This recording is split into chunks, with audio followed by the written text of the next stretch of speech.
Hello friends, are के जी academy में आपका स्वागत है। चलिए फ्रेंड्स, तो स्टार्ट करते हैं आज का वीडियो स्टार्ट करने से पहले मैं आप सबको बता दूं कि ये जो मैं वीडियो बना रही हूँ, ये वीडियो बीपीएससी और सीटेट के एग्ज़ाम के लिए और टीचिंग के जो जूनियर वाला एग्ज़ाम होता है आपका 6 to 8 वाला साइंस जिनका स्ट्रीम है, उनके लिए बहुत ही यूज़फुल है, बहुत ही उनके एग्ज़ाम में उनको हेल्प करेगा। और मैं इसमें ये क्वेश्चन लेके आ रही हूँ, वो सारे क्वेश्चन एनसीईआरटी की बुक से लेकर आ रही हूँ, टॉपिक वाइज लेकर आ रही हूँ अब, और कोशिश कर रही हूँ कि वही क्वेश्चन आपके सामने रखूँ जो क्वेश्चन आपको एग्जाम में देखने को मिलेंगे। तो फ्रेंड्स, अगर आपको मेरे बाकी की पिछले वीडियोस देखना है तो मेरे चैनल आर के जी एकेडमी पर जाकर आप देख सकते हैं। अगर आपने चैनल को सब्सक्राइब नहीं किया है तो वीडियो देखने के लिए सबसे पहले चैनल को सब्सक्राइब कर लीजिए। ओके फ्रेंड्स, और इस वीडियो को ज़्यादा से ज़्यादा लोगों तक शेयर कीजिए। आपके सीटेट का एग्ज़ाम आने वाला है, आपकी डेट भी आ गई है, फॉर्म स्टार्ट हो रहे हैं भरना। तो फ्रेंड्स, ये आप ध्यान रखिए कि ये टाइम जो है, ये 2 महीने आपके लिए बहुत ही गोल्डन मंथ्स होने वाले हैं, इसलिए इसकी तैयारी बहुत ही अच्छी तरह से कीजिए क्योंकि 2 वैकेंसीज आपको यहाँ देखने को मिल रही हैं। तो चलिए फ्रेंड्स, स्टार्ट करते हैं आज का वीडियो। आज के वीडियो का सेकंड टॉपिक है गति। ये गति टॉपिक जो इस लिया है, ये एनसीईआरटी की बुक से, इसके जो क्वेश्चन मैंने आज लेकर आई हूँ वो आपके एनसीईआरटी के बुक से जितने भी इंपॉर्टेंट गति वाले चैप्टर से जो मोस्ट इंपॉर्टेंट क्वेश्चन बन सकते हैं और किस टाइप से बनते हैं वो इस वीडियो में मैंने लेकर आई हूँ। ठीक है, तो चलिए स्टार्ट करते हैं। क्या है फर्स्ट क्वेश्चन? यदि एक वस्तु किसी आनत तल पर फिसल रही है तब वस्तु की गति है, तो वस्तु की गति कैसी होगी? इसमें ये आपसे पूछा है। देखिए फ्रेंड्स, अगर कोई वस्तु आनत तल पर फिसल रही है, ठीक है, अगर आनत तल पर फिसल रही है कोई वस्तु, तो उसकी जो गति होगी वो कैसी होगी ये आपको बताना है। वर्तुल गति होगी, घूर्णन गति होगी, आवर्ती गति होगी या सरल रेखीय गति होगी? इसमें से कौन सी गति होगी वो आपको बताना है। तो फ्रेंड्स, इसमें इसका आंसर हो जाएगा आपका यहाँ पर ये डी वाला। कौन सी गति होगी? वो सरल रेखीय गति होगी। अच्छा, सरल रेखीय गति कैसे होगी? क्योंकि वस्तु एक सरल रेखा के अनुदिश गति करती है हमेशा। आपने देखा होगा जब भी कोई वस्तु गति करती है तो एक सीधी रेखा में गति करती है ना। तो जो वस्तु की जो गति होगी ऑब्जेक्ट की, तो वो कैसी होगी? एक सरल रेखीय गति होगी। और एक गति, इसको सरल रेखीय गति को एक रेखीय गति भी कहते हैं क्योंकि वो एक रेखा में चलती है, सीधी रेखा में। ठीक है, चलिए नेक्स्ट क्वेश्चन स्टार्ट करते हैं। देखिए आज का नेक्स्ट क्वेश्चन क्या है? निम्नलिखित में से कौन सा उदाहरण आवर्ती गति का नहीं है? देखिए कौन सा उदाहरण है इन चारों में से, एग्जाम्पल है जो आपका आवर्ती गति का नहीं है। ठीक है, आवर्ती गति, पहला ऑप्शन है वृक्ष की शाखाओं का इधर उधर लहराना, दूसरा सितार की डोरियों का कंपन, तीसरा बजते समय ये तबलों है। ठीक है, बजते समय तबलों की झिल्ली की गति। ठीक है, बजते समय तबलों के झिल्ली की गति। ठीक है, बजते समय तबलों की झिल्ली की गति। चौथा है अपनी वृक्ष पर घूमती हुई पृथ्वी की गति, यानी अपने वृक्ष पर नहीं, अपने अक्ष पर, अपने अक्ष पर घूमती हुई पृथ्वी की गति। इनमें से कौन सा ऑप्शन होगा जो आपका सही होगा? तो आपका सही ऑप्शन होगा ये डी, फोर्थ वाला, अपने अक्ष पर घूमती हुई पृथ्वी की गति जो होगी वो आपकी, और किसकी गति का उदाहरण है? आवर्ती गति का उदाहरण नहीं है। ठीक है फ्रेंड्स, कंफ्यूज मत होना, क्या है? आवर्ती गति का उदाहरण नहीं है। ठीक है, तो बाकी जो सारी हैं 3 ऑप्शन जो बाकी एग्जाम्पल दिए गए हैं वो सब आवर्ती गति के उदाहरण है। वृक्ष की शाखाओं का इधर उधर लहराना, सितार की डोरियों का कंपन, बजते समय तबलों की झिल्ली की गति, ये सब क्या है? आवर्ती गति का उदाहरण है। लेकिन अपने अक्ष पर घूमती हुई पृथ्वी की गति जो है वो आपकी आवर्ती गति का उदाहरण नहीं है। ओके फ्रेंड्स, तो इस क्वेश्चन का सही आंसर हो जाएगा ये फोर्थ वाला। चलिए नेक्स्ट पर चलते हैं। देखिए थर्ड क्वेश्चन क्या है? निम्न कथनों पर विचार कीजिए। दौड़ते हुए धावक के हाथों की गति आवर्ती है, दूसरा है मार्च पास्ट करते सैनिक की गति आवर्ती गति है। अब इन दोनों ऑप्शन में से आपको बताना है कि सही कौन सा है, वो आपको बताना है। ठीक है, दौड़ते हुए धावक के हाथों की आवर्ती गति है या मार्च पास्ट करते हुए सैनिक की गति आवर्ती गति है। इन दोनों में से सही ऑप्शन आपको बताना है कौन सा है। देखिए केवल एक है या दोनों हैं, या फिर केवल 2 है, या फिर 1 और 2 दोनों है, या फिर ना तो 1 है और ना ही 2 है। तो इसमें से कौन सा ऑप्शन है जो आपका बिल्कुल सही हो जाएगा फ्रेंड्स? तो आपका सही ऑप्शन हो जाएगा केवल 1। ठीक है, केवल 1 जो है वो आपकी आवर्ती गति क्या है? आपकी आवर्ती गति जो है वो सही है, ठीक है। दौड़ते हुए धावक के हाथों की गति कैसी है, आवर्ती गति, ये सही है। पर ये गलत है कि मार्च पास्ट करते सैनिक के जो सैनिक की जो गति होती है वो आवर्ती गति ये नहीं होती है। क्यों? क्योंकि दौड़ते हुए गति जो आवर्ती होती है, क्योंकि धावक के हाथ क्या होते हैं, निश्चित अंतराल के पश्चात, एक निश्चित मतलब एक आप कहो फिक्स पॉइंट पर, है ना, फिक्स, जैसे निश्चित पथ के भी कह सकते हैं, जिसको आप निश्चित पथ पर क्या करते हैं, वो अपनी गति को दोहराते हैं, वो मतलब उसको रिवाइज करते हैं, ठीक है। और जो सेकंड ऑप्शन जो कह रहा है कि मार्च पास्ट करते सैनिक की गति आवर्ती गति होती है, तो ये गलत है। क्यों? क्योंकि मार्च पास्ट करते हुए सैनिक की जो गति होती है वो सरल रेखीय गति होती है। कैसी होती है?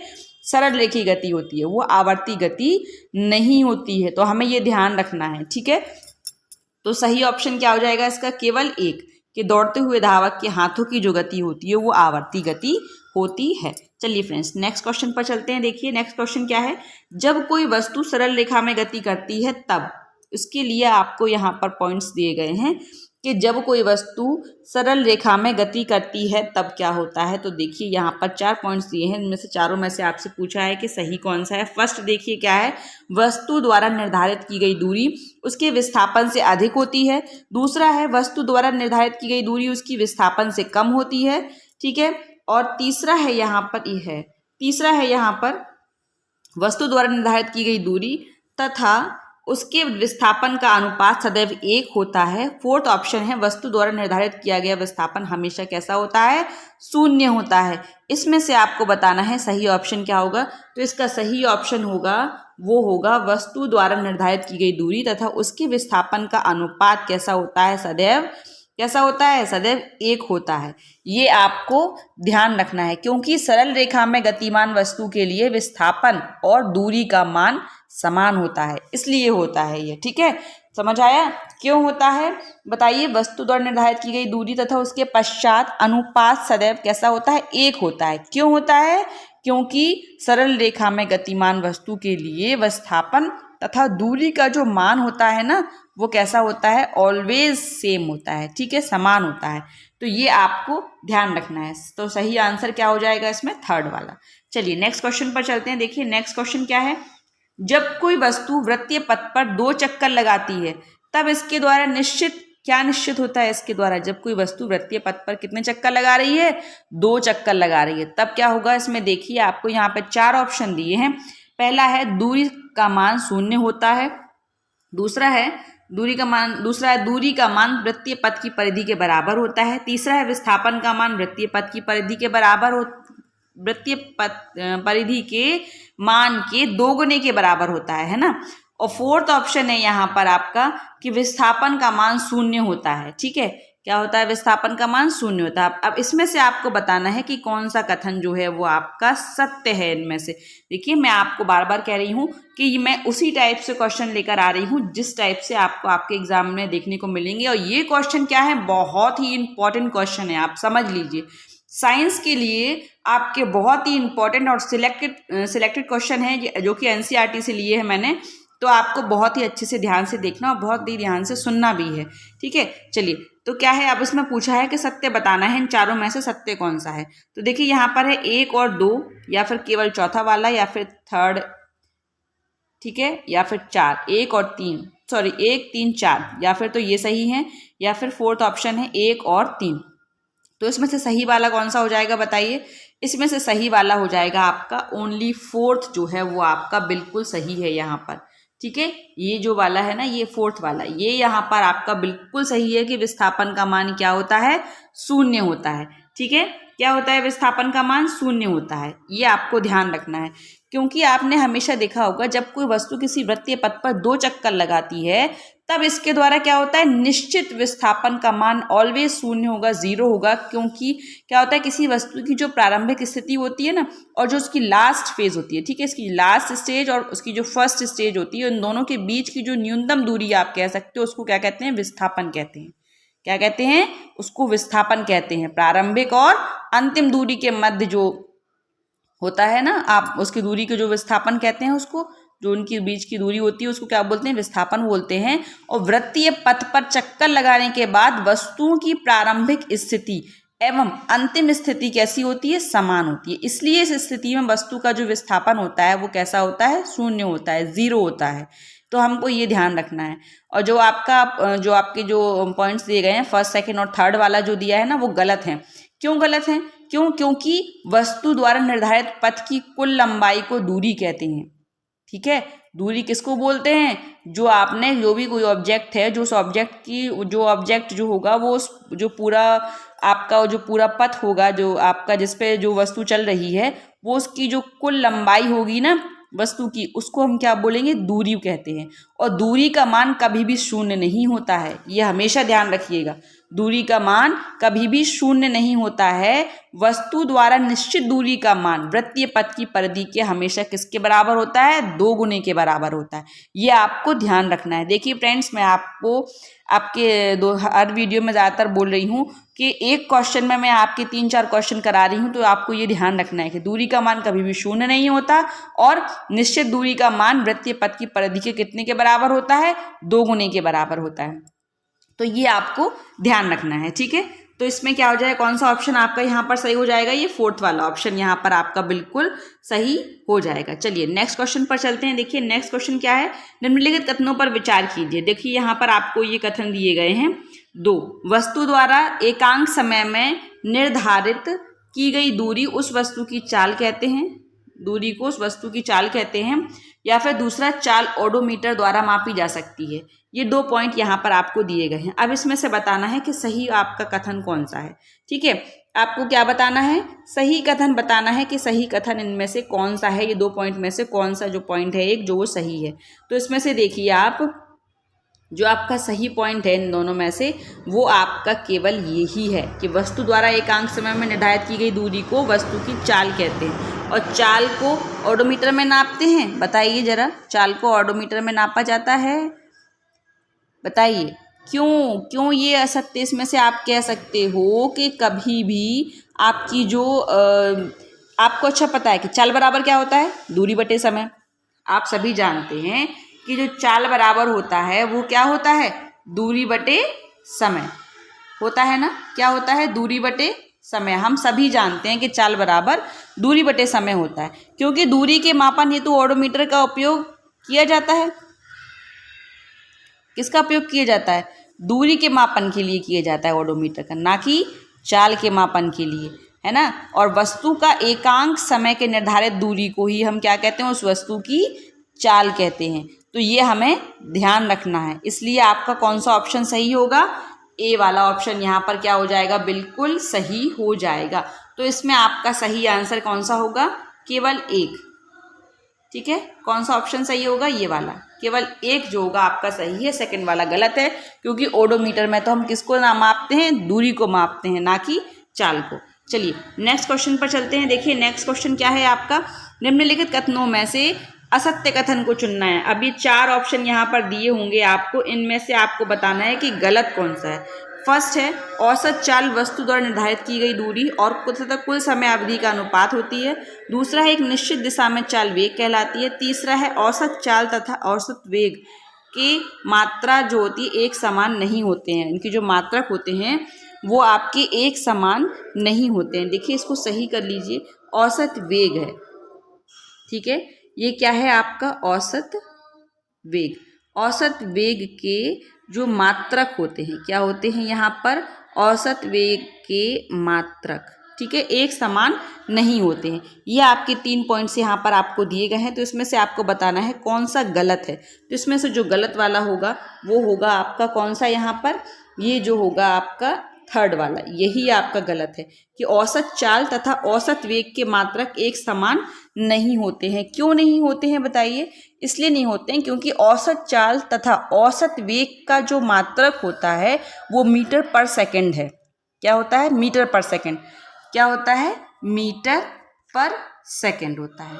ठीक है, मीटर पर सेकंड होता है, ये अब ध्यान रखिएगा। अतः इनका क्योंकि इनका मात्रक क्या होता है? ऑलवेज समान होता है।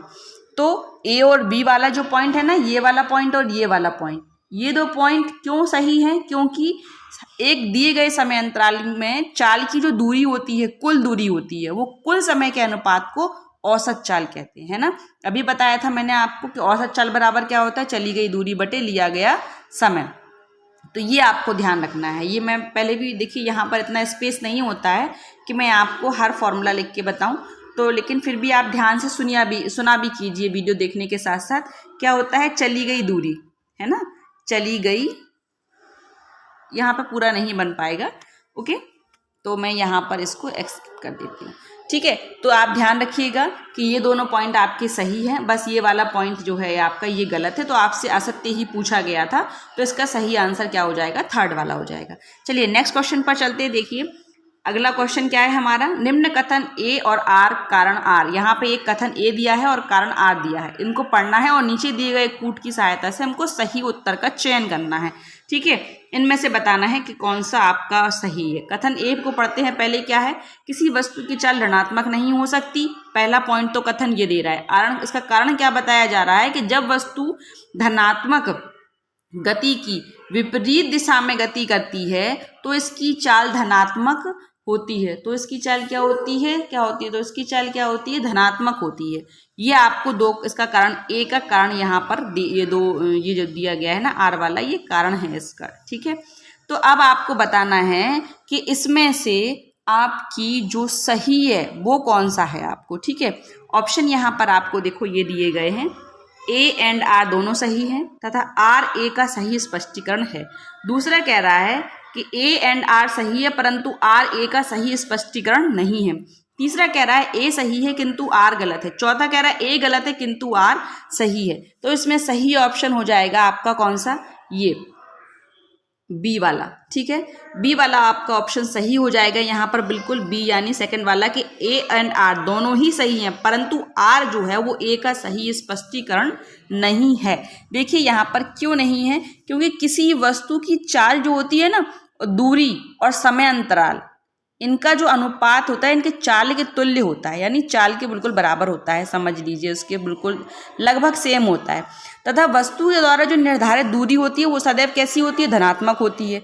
अतः जो वस्तु की चाल, ठीक है, उसकी चाल भी ऑलवेज कैसी होगी, धनात्मक होगी, क्योंकि दूरी धनात्मक है तो चाल भी धनात्मक होगी। लेकिन दूरी दोनों धनात्मक हैं तो फिर क्या होगा आपका, तथा दूरी अदिश राशि है, ये हम सभी जानते हैं। इसलिए गति की जो दिशा बदलने पर भी चाल का मान कैसा होता है, धनात्मक ही रहता है।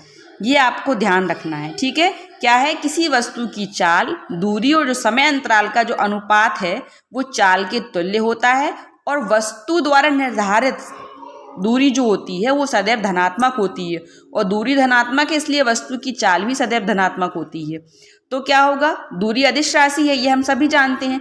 इसलिए गति की जो दिशा बदलने पर भी चाल का मान कैसा रहता है, धनात्मक रहता है। तो ये आप ध्यान रखिएगा जो मैंने अभी आपको एक्सप्लेनेशन दिया इसके बारे में कि आर जो है सही स्पष्टीकरण क्यों नहीं है। ठीक है, ए का, तो आप ये ध्यान रखिएगा। तो इसका सही ऑप्शन क्या हो जाएगा, ये वाला। चलिए नेक्स्ट देखते हैं। अगला क्वेश्चन क्या है हमारा कि निम्नलिखित में से कौन सा कथन यहाँ पर सत्य है, इनमें से बताना है। देखिए यहाँ पर 4 ऑप्शन दिए गए हैं। पहला क्या है, समय के साथ जो दूरी होती है, दूरी में परिवर्तन त्वरण कहलाता है। दूसरा है, वेग की विपरीत दिशा में त्वरण धनात्मक होता है। तीसरा है, स्वतंत्र रूप से गिर रही वस्तु की गति एक समान त्वरित गति का उदाहरण है। चौथा है, त्वरण का मात्रक वेग के मात्रक के बराबर। यहाँ पर देखिए त्वरण का मात्रक वेग के, ये सही नहीं है। यहाँ पर लास्ट वाला पॉइंट जो है कि त्वरण का मात्रक वेग के मात्रक के समतुल्य होता है। त्वरण का मात्रक, ये क्या है, मात्रक, त्वरण का मात्रक वेग के, ठीक है, वेग के मात्रक, ये मात्रक है। ठीक है, इसको मात्रक कर लीजिएगा, वेग के मात्रक के समतुल्य होता है। अब आपको बताना है इसमें से सही ऑप्शन कौन सा है। तो फ्रेंड्स इसका सही ऑप्शन हो जाएगा आपका थर्ड, कि स्वतंत्र रूप से गिर रही वस्तु की गति एक समान त्वरित गति का उदाहरण है। स्वतंत्र रूप से गिर रही वस्तु की गति एक समान त्वरित गति का उदाहरण है, ये आपका बिल्कुल सही है कथन यहाँ पर। क्यों, क्योंकि स्वतंत्र रूप से कोई गिर रही वस्तु का त्वरण कैसा रहता है, नियत रहता है, और जिस कारण वस्तु का एक समान त्वरित गति करती रहती है। ठीक है, ये चीज आपको ध्यान रखनी है। तो थर्ड, इसका जो थर्ड वाला होगा ये आपका ऑप्शन बिल्कुल सही हो जाएगा। चलिए नेक्स्ट देखते हैं। अगला प्रश्न क्या है हमारा कि निम्नलिखित में से कौन सा प्रक्षेप गति का उदाहरण है। देखिए फ्रेंड्स, एक आपको मैं बता दूं कि मेरी वीडियोस में एनसीईआरटी के बहुत सारे टॉपिक्स हैं और इसमें साइंस से रिलेटेड जो भी जिनका स्ट्रीम साइंस स्ट्रीम से हैं जो सीटेट का सेकंड पेपर जिनको देना है और साइंस स्ट्रीम से हैं जिनका सब्जेक्ट साइंस है, उनके लिए ये वीडियो बहुत ही इंपॉर्टेंट है फ्रेंड्स। तो ज़्यादा से ज़्यादा लोगों तक प्लीज़ इस वीडियो को शेयर ज़रूर कीजिएगा। अगर आपको वीडियो अच्छा लगे तो ही इसको शेयर कीजिएगा और इसको लाइक भी तभी कीजिएगा। पर मैं बहुत ही सिलेक्टेड कंटेंट आपके लिए लेकर आ रही हूँ एनसीईआरटी से निकाल कर, और क्वेश्चन भी उसी टाइप से ला रही हूँ जिस टाइप के आपके एग्जाम में आपको देखने को मिलते हैं फ्रेंड्स। ये क्वेश्चन सीटेट के साथ साथ अन्य अदर टीचिंग एग्जाम के लिए भी बहुत ही इंपॉर्टेंट है। जैसे कि बीपीएससी का जो 6 to 8 वाला क्वेश्चन है, जिनका सब्जेक्ट आपका 6 साइंस है और जो 6 to 8 का में जिनको एग्ज़ाम देना है उनके लिए भी ये वीडियो बहुत ही इंपॉर्टेंट है। मेरे सारे वीडियोज़ आप मेरे चैनल पर जाकर देख सकते हैं, आरकेजे एकेडमी पर जाकर आप देख सकते हैं। अगर आपने चैनल को सब्सक्राइब नहीं किया है तो आप प्लीज़ चैनल को सब्सक्राइब कर लीजिएगा और वीडियो को ज़्यादा से ज़्यादा लोगों तक शेयर भी कीजिएगा। देखिए फ्रेंड्स, अगर आप और भी वीडियोस चाहते हैं और भी सब्जेक्ट्स के, तो मैं उनको भी आपको मैं वीडियो अपलोड करूँगी, पर आपको मुझे कमेंट्स बॉक्स में बताना होगा कि आपको किस सब्जेक्ट से रिलेटेड वीडियोज़ चाहिए और नोट्स अगर चाहिए हैं तो आप ज़रूर बताइएगा। चलिए फ्रेंड्स, तो आगे चलते हैं। देखिए हमारा 10th क्वेश्चन क्या है, निम्नलिखित में से कौन सा प्रक्षेप गति का उदाहरण है। यहाँ पे आपको बताना है। यहाँ 4 ऑप्शन दिए हैं। अंतरिक्ष में छोड़ा गया रॉकेट, दूसरा है पृथ्वी के चक्कर लगाता हुआ उपग्रह, तीसरा है तोप से छोड़ा गया गोला, चौथा है फूलों पर मंडराती तितली। इनमें से आपको बताना है कि आपका सही ऑप्शन कौन सा है। देखिए यहाँ पर ये 4 ऑप्शन थे। अच्छा, इसका सही ऑप्शन तो वैसे मैं बता दूं, सही ऑप्शन होगा आपका 3rd, तोप से छोड़ा गया गोला। ये क्या होगा, आपका प्रक्षेप्य गति का उदाहरण है। अब क्यों है ये समझ लीजिए। जैसे प्रक्षेप गति का उदाहरण इसमें कहा गया है कि यही है 3rd वाला, तोप से छोड़ा गया गोला, क्योंकि तोप से छोड़ा गया गोला क्या है, एक वक्र पथ के अनुदिश गति करता है।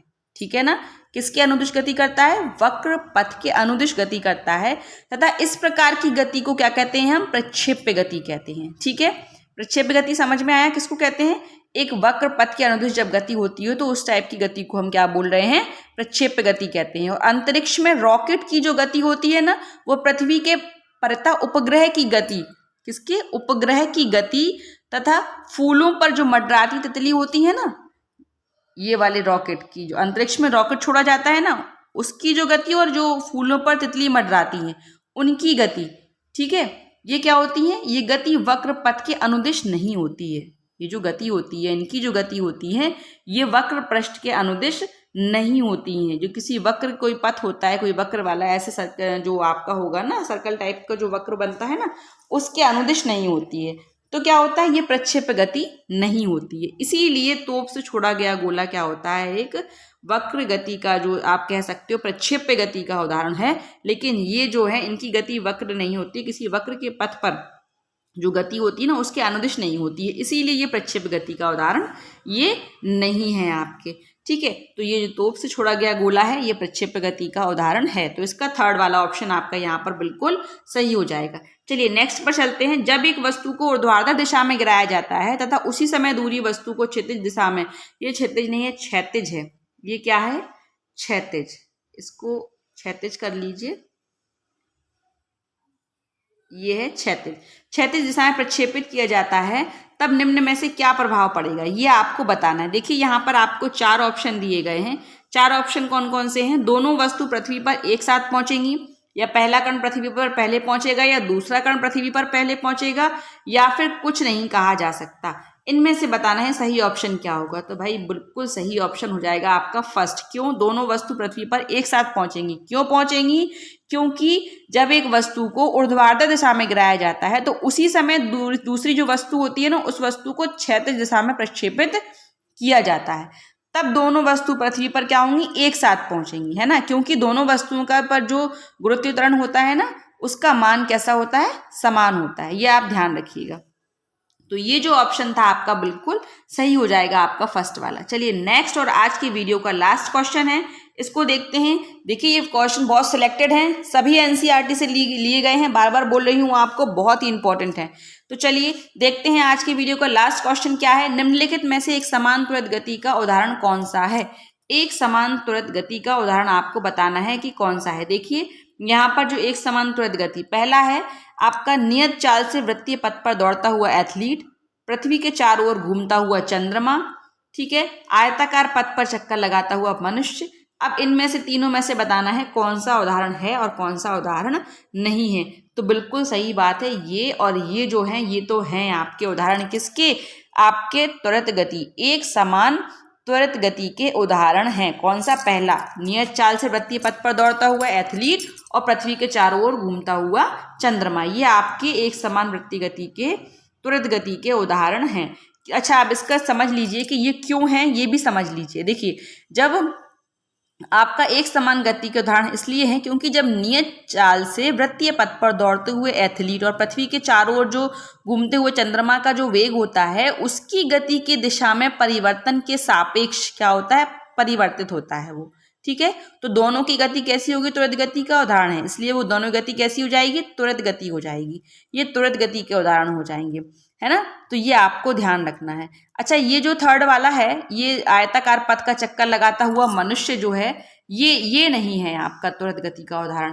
क्यों नहीं है, क्योंकि आयताकार पथ पर क्या होता है, गति करते समय व्यक्ति को पथ के कोनों पर अपनी चाल को शीघ्रता से परिवर्तित करना पड़ेगा, है ना, बहुत ही जल्दी से उसको उसमें चेंज करना पड़ेगा। और जो उससे तो क्या होगा, उसे गति की दिशा को भी परिवर्तित करना पड़ेगा, है ना, जो उसकी जो डायरेक्शन है, उसको चलने का जो डायरेक्शन है उसको भी जल्दी से चेंज करना पड़ेगा।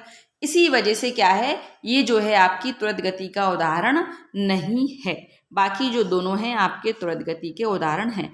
तो फ्रेंड्स, ये थे आज की वीडियो के 12 क्वेश्चन। हाँ, अब आगे नहीं है, ठीक है। तो ये आज की वीडियो के 12 क्वेश्चन थे जो कि मैंने आपको बताया।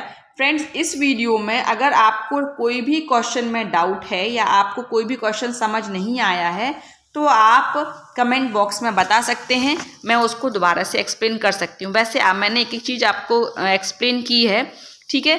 तो फ्रेंड्स, अगर आपको वीडियो अच्छा लगा है तो इस चैनल को ज़्यादा से ज़्यादा लोगों तक शेयर कीजिए और चैनल को सब्सक्राइब भी कीजिए। अगर वीडियो अच्छा लगा है तो इस चैनल को लाइक भी कीजिए। तो फ्रेंड्स, ये थे आज की वीडियो के 12 क्वेश्चन और नेक्स्ट वीडियो में मैं आपके लिए आपका बल और न्यूटन के जो विषयक जो नियम है ना घर्षण के, वो मैं आपको अगली वीडियो में आपको कराऊंगी। तो फ्रेंड्स, आज का वीडियो यहीं तक, कल मिलते हैं एक न्यू टॉपिक के साथ न्यू वीडियो में। Okay, thank you.